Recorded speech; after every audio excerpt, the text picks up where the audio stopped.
Bonjour à tous et bienvenue dans notre Zoom, aujourd'hui en compagnie de Pascal Esric et François Bousquet. Bonjour messieurs. Bonjour.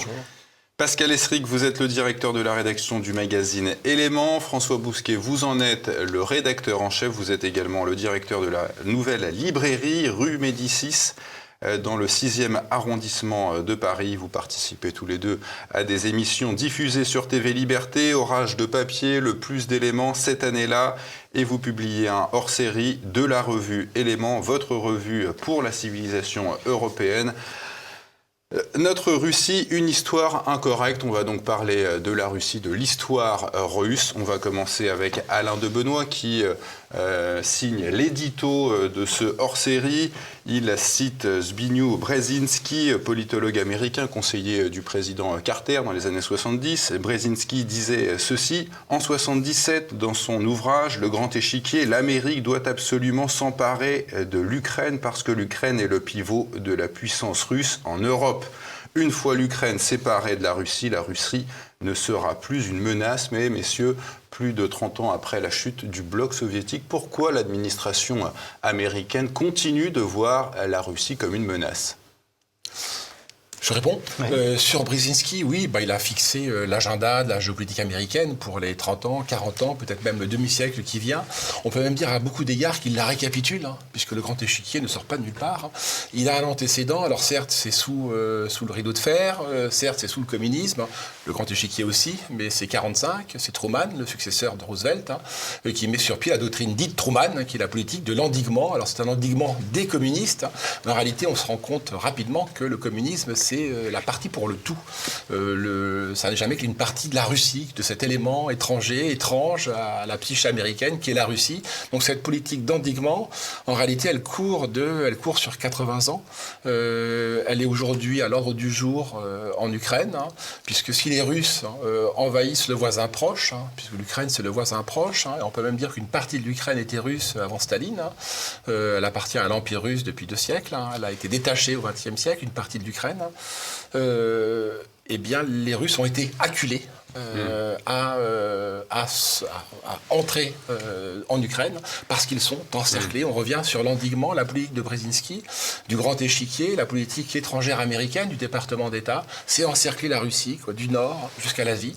C'était entourer l'Union soviétique, mais l'Union soviétique est morte. Donc pourquoi ne pas tenir compte de l'histoire ? Mais parce qu'on se rend compte qu'en réalité, le problème n'était pas le communisme. Le communisme n'est que le nom qu'a pris la Russie pendant un laps de temps assez court, c'est 70-80 ans. Il y a une russophobie qui lui est très antérieure et il y a une russophobie qui lui est postérieure. Alors on peut s'attarder sur cette notion de russophobie puisqu'elle structure l'imaginaire occidental. En réalité, elle ne relève pas de la Russie. C'est l'Occident. Il y a un livre remarquable d'un historien d'origine russe, Martin Malia, mais américain, ou Martin Malia, peu importe, sur l'origine de cette russophobie. Elle est très étrange. Au départ, c'était une russophilie. Quand on découvre vraiment la Russie, en Europe, c'est au XVIIIe siècle. Au début du XVIIIe siècle, ce sont les Lumières qui découvrent la Russie. Il se trouve qu'il y a deux tsars qui fascinent les Européens de l'Ouest et l'Europe de l'Ouest. C'est d'abord Pierre le Grand, qui va être le grand modernisateur, l'homme qui a construit Saint-Pétersbourg. Mais surtout, plus encore, pour nous Français, c'est Catherine II, la grande Catherine, qui va fasciner les frères Grimm, qui va fasciner Diderot. Diderot est fasciné par elle, comme Voltaire était fasciné par Frédéric II. Lui est fasciné par la grande Catherine. Donc il y a d'abord, dans un premier temps, dans l'Occident européen, français, mais pas seulement, une fascination pour la Russie.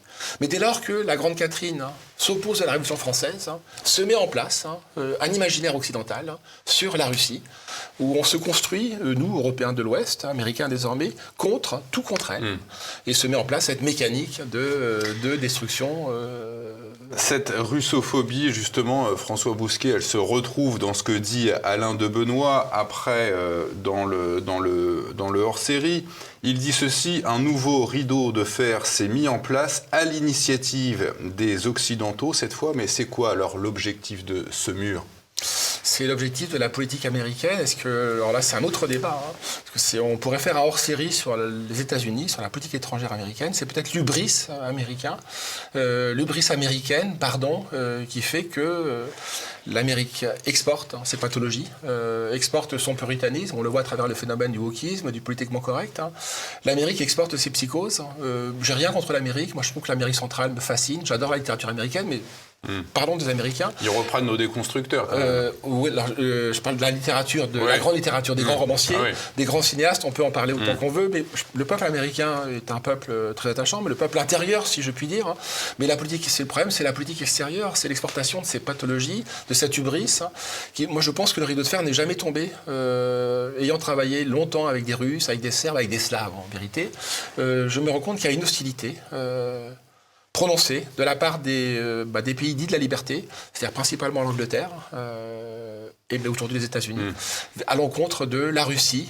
Aujourd'hui, si on regarde ce qui se passe depuis le mois de février 2022, les 2 minutes de la haine de 1984 ne sont rien, c'est H24. Il y a un déversement de bombes et bobards. Comme on disait, comme le crapouillot et le canard enchaîné disaient en 14-18, les bombes et bobards qui vont, l'un ne va pas sans l'autre. Les bobards accompagnent les bombes et réciproquement. Je suis sidéré par l'espèce de vertige qui s'empare des élites occidentales, françaises désormais, puisque nous on n'est plus qu'une sous-préfecture de l'Empire du bien, et la Russie n'est plus que l'Empire du mal. C'est la thalassocratie anglo-saxonne contre la Russie de la Terre. Oui, mais comment se fait-il que nous, Européens, nous continentaux, nous Français, nous Allemands, nous Italiens, qui ne relevons pas précisément de l'empire des 7 mers, ce qui était l'Angleterre, ce qui est aujourd'hui l'Amérique, qui contrôle tous les fuseaux horaires. Comment se fait-il que nous nous rallions à une politique qui n'est pas la nôtre, celle en effet de la mer contre la terre, contre l'inscription dans la terre. On dit souvent, enfin les Chinois disent qu'ils sont l'empire du milieu, mais le vrai empire du milieu, si on regarde vraiment une carte, si on regarde le Heartland, le cœur de la Terre, donc on parle de géopolitique, le cœur de la Terre, c'est la Russie. La Russie, c'est 9 à 10 fuseaux horaires, c'est plus d'un dixième des terres émergées. C'est pas la Chine. La Chine, si on prend une carte de l'Eurasie, la Chine est à l'extrémité est de l'Eurasie. Le centre, le cœur, c'est la Russie. Même s'il n'y a pas d'extrémité sur un globe. Oui, mais la carte Mercator fait que les constructeurs ont raison, à beaucoup d'égards. C'est qu'il y a vraiment un privilège blanc. La carte Mercator, c'est pas au centre du monde, c'est l'Europe. Si vous mettez à plat le monde, eh bien au centre, désormais c'est l'Amérique. Mais quand on commence à cartographier le monde, la carte dite Mercator, au centre c'est l'Europe. Et si on met au centre l'Europe, on se rend compte que si on se décale très légèrement, le Heartland, le cœur de la Terre, c'est la Russie. Donc il y a une obsession, américaine, moi qui me concerne, comme vous à TV Liberté, puisqu'elle est à rebours des intérêts européens. On en finira avec Alain de Benoît avec cette dernière question. Il inspire beaucoup ce hors-série. Il explique que la société qui se rapproche le plus de la société communiste idéale telle que Marx l'a décrit est la société américaine. Comment vous expliquez ce paradoxe ? Le matérialisme, non ?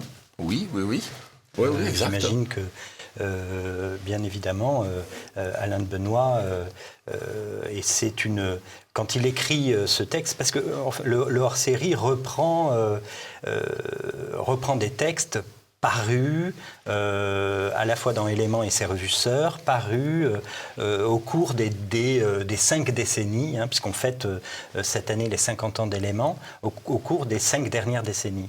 Dans les années 80, un des 70-80, un des thèmes qui était marquant, en tout cas dans Éléments, c'était bien sûr ni Washington ni Moscou.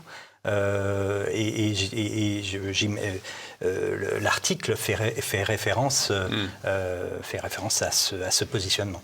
Et Julius Evola, qui est cité dans votre hors-série, disait ceci: les bolcheviks vouaient un culte à l'Amérique, terre promise du progrès et de l'industrie. Donc, c'est vraiment, on voit ce qui se passe 70 ans après, les bolcheviks. Julius Evola est cité à plusieurs reprises et notamment dans un article que je trouve formidable pour expliquer la pensée d'Alexandre Douguine, un texte de Charles Castet qui est vraiment, à mon sens, le plus clair et limpide sur la pensée de Douguine. Douguine a quelquefois été un peu, desservi par ses traducteurs qui ont un petit peu empesé sa langue. Et au contraire, Charles Castet l'éclaircit et Et à propos du bolchevisme, Douguine reprend une formule qui est assez typique de Douguine et de l'esprit russe actuel. Le bolchevisme est une voie de la main gauche. C'est un terme évolien qui veut dire que finalement une force antitraditionnelle peut faire advenir peut toucher au but d'un point de vue traditionnel. Je trouvais que c'était ce genre de paradoxe qu'utilise Douguine et qui est assez parlant, qui peut faire le lien entre le communisme et l'état d'esprit russe actuel.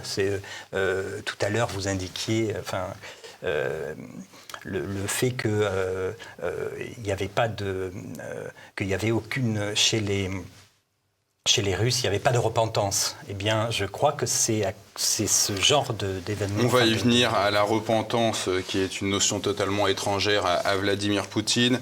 François Dirksen signe un texte dans ce hors-série. Il nous dit ceci: l'avenir de la France et de l'Europe passe par la recherche d'une troisième voie, tout à fait, oui. Capitalisme au socialisme. Le modèle russe est-il cette troisième voie? Alors, c'était une controverse, ce texte de François Dirksen. On l'a publié dans le cadre d'une controverse avec Jean Mabir. On est dans les années 78. Jean Mabir, donc en plein cœur de la guerre froide. Jean Mabir a une position qui indique l'avenir passe par la Russie. Et François Dirksen lui répond ceci, en réalité, que c'est une troisième voie. Et donc là, on est au cœur des années 70, d'une controverse idéologique, finalement, entre les tenants. Je rappelle que le mur de Berlin est toujours là. Je veux dire, 78, vraiment, c'est une date assez importante. Et donc, au plein cœur, cette controverse idéologique naît à ce moment-là. Et François Dirksen, effectivement, indique qu'il y a, rappelle en fait le ni Washington ni Moscou. Voilà. Il y a une double question, parce qu'à l'époque, il y a une troisième voie, ni Trust, ni Soviet, ni Washington, ni Moscou. Sauf qu'aujourd'hui, Moscou s'est effondré, en tout cas le communisme. Et peut-être, en effet, la Russie peut s'offrir désormais comme une autre troisième voie. C'est possible, probablement, peut-être même. La voie de l'illibéralisme. Alors, avant de vous répondre, je pense que c'est le sujet central, mais pas que pour la Russie. C'est pour la Chine, la Hongrie, pour tous les pays du monde, sauf les pays d'Europe de l'Ouest. C'était à l'occasion que ce débat là est central, parce que Jean Cau, qui était la plume la plus virevoltante, la plus brillante de Paris Match, le poids des mots, le choc des photos, c'est lui, mais était aussi rédacteur à Éléments. Et il venait de sortir le discours de la décadence, où il essaye de voir lui aussi qu'il y a une archéologie, qu'il y a quelque chose en dessous du communisme, qui est la Russie éternelle, si pour ainsi dire, qui est la mentalité d'un peuple, qui le structure. Et donc c'est un des premiers à voir, alors qu'on est à droite, Jean Cau, il n'est pas à gauche, je veux dire, même s'il vient du monde ouvrier, même s'il a été secrétaire de Sartre, il a fait son coming out, il est devenu tout à fait autre chose. La droite était quand même par réflexe, c'est le mien, avait un réflexe, lectrice de Solzhenitsyn, de tous les grands dissidents, avait une hostilité prononcée pour le communisme. Et cette hostilité, elle avait tendance à l'élargir à l'univers slave et à l'univers russe. Jean Cau nous dit, attention, c'est que comme De Gaulle aurait été, exactement comme De Gaulle, sous le communisme perce l'âme éternelle de la Russie. En réponse à votre question sur le libéralisme, moi je pense, ou de la repentance, la Russie ne se repent pas, mais la Chine non plus, le monde arabe, personne ne se repent. Il n'y a qu'une seule civilisation au monde qui se repent. C'est la civilisation européenne, ou si on veut l'élargir désormais à l'Occident et à l'Amérique, c'est ce monde-là. Les États-Unis ne se repentent pas trop du génocide des Indiens d'Amérique du Nord. Oui et non, non, la moitié de l'Amérique, celle qui vote Biden et qui est woke aujourd'hui, se repent et se flagelle comme on s'est jamais flagellé en France, dans des proportions inimaginables. Alors évidemment, la réaction des rednecks, des coups rouges qui votent Trump est aussi beaucoup plus énergique que la nôtre, à nous, en France. Mais c'est cette question question du libéralisme se pose dans tous les pays. Et elle structure, c'est qu'on n'arrive pas à concevoir la Russie, mais comme la Chine, comme tous les autres pays au monde, hein, c'est qu'on reproche à la Russie d'être un pays d'autocratique, avoir une tradition despotique asiatique. Ça, c'est le cœur du noyau de la russophobie. Mais on se rend compte que cette tradition autocratique, hein, est partagée par la terre entière, sauf nous. Alors On a trouvé une définition de l'Empire donnée par l'historien Alain Besançon dans votre hors-série. La définition, la voici. Un empire est un système de domination qui s'édifie autour d'un peuple privilégié qui se développe par des moyens militaires, qui ne vise pas à détruire les sociétés en place, mais au contraire à s'en concilier les élites et qui accepte la légitimité des empires rivaux. La Russie est-elle un empire, selon cette définition ? Qui répond, Pascal? Ouais, tous les deux. Ouais. Alors Besançon, faut le rappeler, c'était un homme magnifiquement intelligent, mais il n'était pas vraiment russophile. Hein. Il était quand même très proche de la revue Commentaire, dont il était un des piliers, sinon même le pilier intellectuel le plus solide. Hein. Il connaissait très bien la Russie, mais il avait une hostilité pour elle. Pour l'orthodoxie, pour autant, là, est-ce que la question qui nous pose, c'est est-ce que la Russie répond à sa définition idéale de l'Empire? Il faudrait que je sois sur place et que je sois une des minorités. Il y a la quantité, je ne sais plus, il y en a 100, 200 minorités en Russie pour vous dire oui, en effet. Moi, j'aurais tendance à dire que non, mais c'est un empire qui est dominé. Alors, moi, je suis beaucoup moins eurasiatique que Douguine, hein, avec une grosse partie de la rédaction d'éléments. Moi, je pense que quand même les ressources en Russie sont à l'est. Hein. Toutes les ressources, en nickel, en pétrole, en gaz, en tout ce qu'on voudra, en bois, mais les ressources humaines sont à l'ouest. Hein. La Russie s'est construite depuis 3 siècles hein, en ne regardant que l'ouest. La fameuse fenêtre sur l'Europe ouverte à Pétersbourg par Pierre le Grand. Je pense qu'elle ne s'en est jamais écartée, même si nous avons poussé Poutine, sans quoi il avait raison. Rappelez-vous, en 2007, à Munich, le fameux discours sur l'altérité russe, hein, c'est qu'il y a une spécificité russe, il y a une idiosyncrasie russe, hein, mais je pense néanmoins que la Russie regarde vers l'Europe. Oui, c'est un empire, mais c'est un empire qui est dominé par l'orthodoxie, dominé par Moscou, par la Russie de l'Ouest. Hein.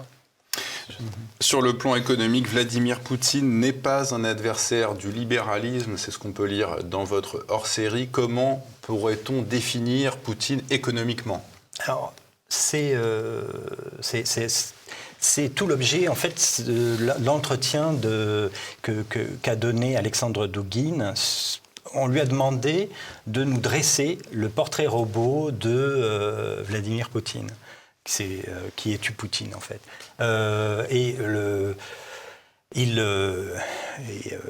Alexandre Douguine trace le portrait. C'est pour ça que c'est en rien un turiféraire de Poutine, hein, parce que quand on le lit réellement, on voit bien qu'il dit que c'est un pragmatique, que c'est un pragmatique qui n'est pas tellement intéressé par les idées, ce n'est pas un intellectuel. C'est pas un intellectuel. Même, je crois que c'est Soloviev, oui. Alexandre Douguine dit même son auteur fétiche, il n'a pas tout lu. Enfin, il n'a pas. Donc, c'est assez intéressant de voir, et je crois assez unique, de pouvoir avoir en première main le portrait intellectuel par Douguine. Je veux dire. Ouais, mais sur cette question du libéralisme, là encore, il y a une spécificité occidentale. Hein. C'est qu'on pourrait parler de libéralisme d'État. Ou du libéralisme pour la question des mœurs, du droit et de la Constitution et du régime des libertés fondamentales. Hein. Mais sur la question du libéralisme économique, c'est un libéralisme d'État, piloté, de manière verticale, hein, planifié, comme en Chine, hein, comme au Brésil, comme dans tous les pays du monde, comme aux États-Unis pour le coup, parce que là il y a une intégration du système militaro-industriel dans l'appareil d'État, avec le fameux État profond, mais il y a une anomalie européenne là pour le coup, il y a une anomalie de l'Union européenne. Hein. C'est un libéralisme. L'Union européenne est-elle libérale? Est-elle libérale ou alors est-elle, c'est le mot de la Grande Catherine sur les Ottomans. C'est une armée d'administrateurs dévorant ses administrés. C'est un petit peu ce qui nous arrive à nous. Mais on peut se dire que la Russie est libérale, c'est un contresens. Hein. Elle n'est pas libérale. Hein. C'est la verticale du pouvoir avec un fond d'horizontalité, d'égalité. On n'en parle peut-être pas, mais il y a la dimension des auteurs russes est centrale. Il y a une fraternité dans les grands auteurs russes hein, qu'on retrouve dans la population russe. Donc il y a ce mélange de verticalité, d'horizontalité l'horizontalité. Donc le concept de libéralisme, je pense, ça s'applique assez peu à la Russie. Pour autant, il y a de la libre entreprise, hein, mais avec un cahier des charges, un agenda, une feuille de route, hein, qui est fixée par l'État. On a vu le président turc Recep Tayyip Erdogan être réélu à la tête de l'État turc. On a vu également Vladimir Poutine se rapprocher de la Turquie. Récemment, la Turquie notamment est membre de l'OTAN. Qu'est-ce qu'on peut penser de ce rapprochement décidé par Poutine de la Turquie? Alors là, pour le coup, autant Douguine a souvent été présenté d'une manière absolument caricaturale comme le cerveau de Poutine, etc. Le Raspoutine de Poutine, ce qui n'est absolument pas le cas. Mais en revanche, sur la Turquie, Douguine, depuis 20 ans, a des liens avec et pousse l'État russe, effectivement, à avoir des liens prononcés dans le cadre de l'eurasisme. Là, pour le coup, on revient sur l'idéologie rasiste, avec la Turquie. La Turquie qui, dans les hautes sphères diplomatiques, aux côtés de Recep Tayyip Erdogan, a des eurasistes eux-mêmes. Donc là, pour le coup, il y a un lien très fort idéologique autour de l'Eurasie, entre la Turquie et la Russie, oui. Alors, vous évoquez pendant cet entretien la figure du philosophe et géopolitologue russe Alexandre Douguine. Est-ce que vous pouvez nous préciser sa pensée? On voit qu'il est favorable à la création d'un empire eurasien. Qu'est-ce que cela veut dire? Alors, c'est l'auteur d'un nombre incalculable de livres. Il est effectivement géopoliticien. Il a commencé chose qui est quand même assez exceptionnelle dans sa génération, à se frotter à l'Europe de l'Est, l'Europe de l'Ouest, pardon, puisque à la fin des années 80, on le voit en France, dans les colloques du Grèce, on le voit en Italie, autour de la Nueva Destra italienne. Et donc, c'est d'abord quelqu'un qui a connu une évolution. Le Douguine des années 80 n'est pas le même que des années 90, etc. Et qui s'est confronté aux philosophies d'Europe de l'Ouest. C'est ce en quoi il est intéressant. Sa pensée,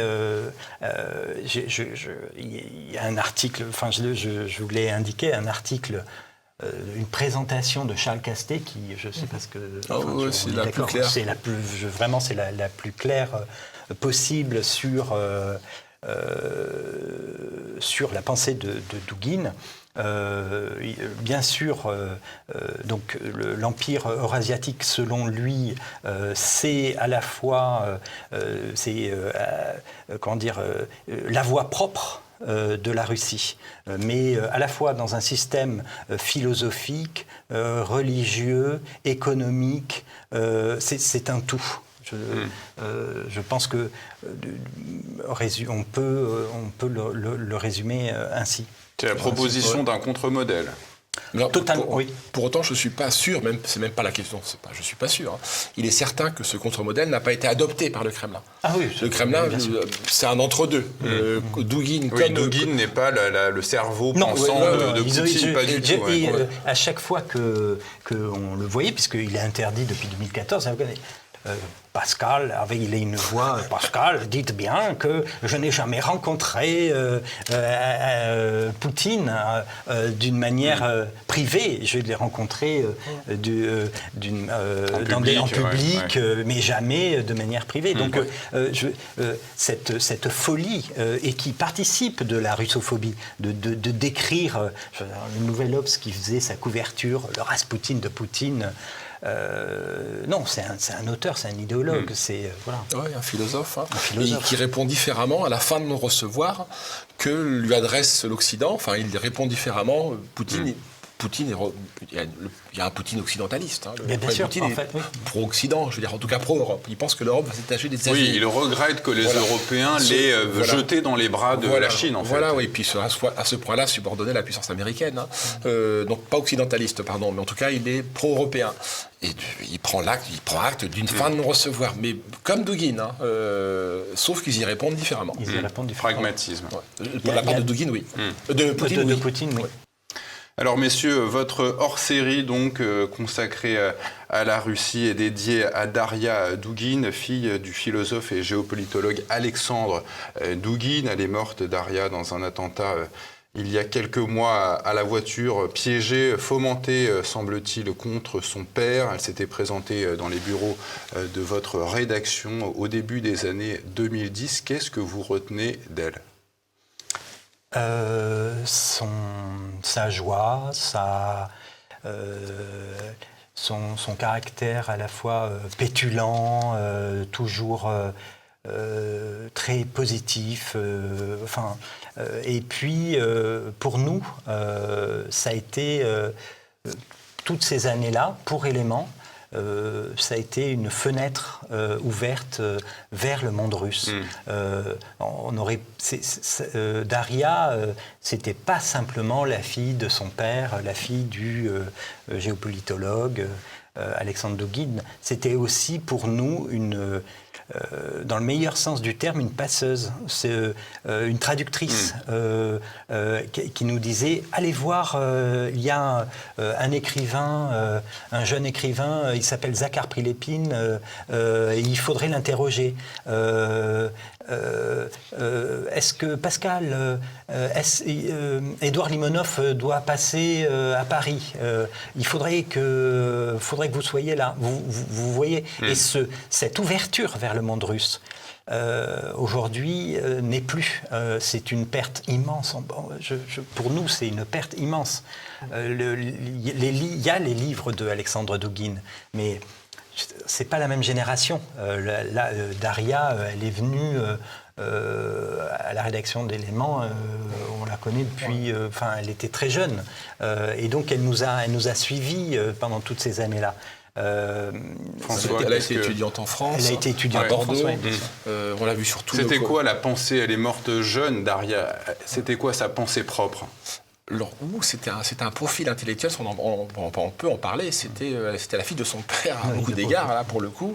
C'était une philosophe authentique, hein, avec comme son père, avec une vision pagano cosmique. Hein, mais évidemment, l'orthodoxie est un passage obligé pour la Russie, puisque c'est au cœur de l'identité. Vous évoquiez Pascal, hein, parler de Prilepine, hein. On se rend compte que tous les grands auteurs russes, là en l'occurrence c'était Dugin et c'est Daria qui a été fauché, Prilepine vient d'être victime d'un attentat à la voiture piégée, lui aussi, lui s'en sort, mais apparemment avec des séquelles très très lourdes, c'est Pascal qui est en relation avec lui. Et tout Prilepine, écrivain russe, très connu en Russie, ses ouvrages se vendent à 1,5 million d'exemplaires. C'est le fils connu en France, jusqu'à il n'y a pas très longtemps. Semble-t-il l'écrivain préféré de Poutine. Oui, mais en France aussi. Non, mais en France aussi, je veux dire, il était édité chez Actes Sud. Il a eu un nombre incalculable de prix. Jusqu'en 2016, il faisait la couverture de Libération, du Nouvel Obs, etc. Donc, voilà. Prilepine, c'est devenu, aujourd'hui, effectivement... quelqu'un d'important dans le sens où il a derrière lui toute une génération d'écrivains. Et c'est dans leur série, parce que c'est le chef de file en réalité d'une école littéraire. Personnage polymorphe, militaire ayant combattu en Tchétchénie entre 96 et 99, ancien des forces spéciales, membre du Parti national bolchevique, un touche-à-tout. En tout cas, merci messieurs. Le hors-série d'Éléments consacré à la Russie, Notre Russie, une histoire incorrecte, à retrouver sur le site du magazine Éléments et dans tous les bons kiosques de France. Merci à vous deux, messieurs. Merci.